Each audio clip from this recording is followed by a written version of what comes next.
Sobrang napagod umano ang isang kilala at multi-awarded actress sa huling teleseryeng ginawa niya.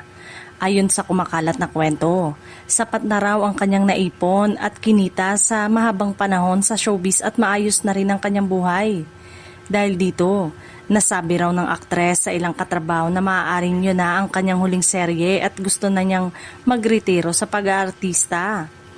Hindi pa malinaw kung sasabihin din niya ito sa mga susunod na interview, pero ayon sa kwento, naging bukas na raw ang aktres sa kanyang mga kasamahan tungkol sa kagustuhan niyang tumigil.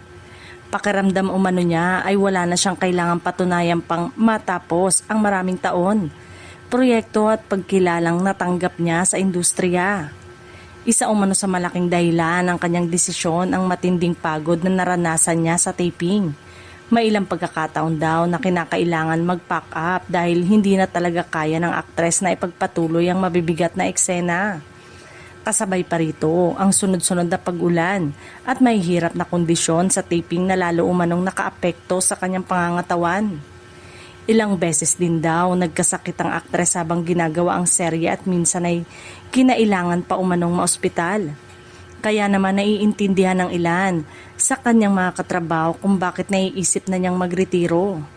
Sa kabila nito, maganda raw ang pakikitungo niya sa kanyang mga co-actor at staff kaya marami pa rin ang humihiyakayat sa kanya na huwag mo nang tuluyang iwan ang industriya. Nakarating din umano ang balita sa ilang kilalang veteranong artista na nanghihinayang sa posibilidad na tuluyan na siyang magretiro. May ilan daw na nagsasabing bago siyang magpaalam sa pag-aartista, sana ay makagawa muna sila ng isang magandang pelikula. Isang proyektong maituturing na espesyal at karapat-dapat na panghuling obra para sa isang multi-awarded actress.